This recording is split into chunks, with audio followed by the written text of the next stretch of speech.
Hello everyone welcome back to my YouTube channel. So आपण मैंने देखिपे मुझे बाहरी आम गाँव रोटे सुंदर जगह जोटा कि आम गाँव सबुठ भल जगह जोटि कि जराश्रम रही से आम वृद्ध लोक मैंने से रोचे ओल्ड एज लोक मैंने तो सेठाक आम बाहरलु आज मकर संक्रांति से गोटे आमर माने फंक्शन टाइप हुए अष्टप्रहरी नाम यज्ञ हुए तो से जगह को आम बाहरलु। तो आपण मैंने वीडियो देखिए प्रॉपर्ली आम गाँ देखिए आम जाऊँ देखिपे आपण मैंने तो ये से माने जराश्रम को जीवाई रास्ता ठीक ठाक ना। तो यहाँ हूँ गोटे सुंदर प्राकृतिक परिवेश भितर अवस्थित जराश्रमटी आपण मैंने देखिपे। तो यहीपटे जो जी आपण मैंने रास्ता दे गले तो लास्ट आड़ को हूँ आपंकर जराश्रम पड़ो।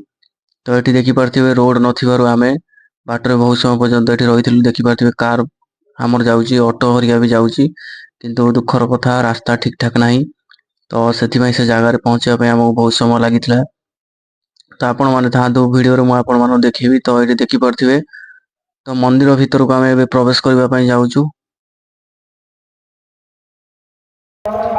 ये आपने देखिपे स्टार्ट है त्रिनाथ जराश्रम। तो ये आपंकर ओल्ड एज लोक मैंने रुहति। तो ये गोटे भी मंदिर रही जगन्नाथ मंदिर रही आपने देखिपारे सुंदर मंदिर टी रही आम ग्रामर शेष यहाँ अवस्थित प्राकृतिक सौंदर्य भितर यही जगहटी रही। तो आपण मैंने केवे आपंकर फांका टाइम बाहर कर जगह को आसतु। तो ये देखिपे अष्टप्रहरी हूँ मंदिर देखिपे प्लेस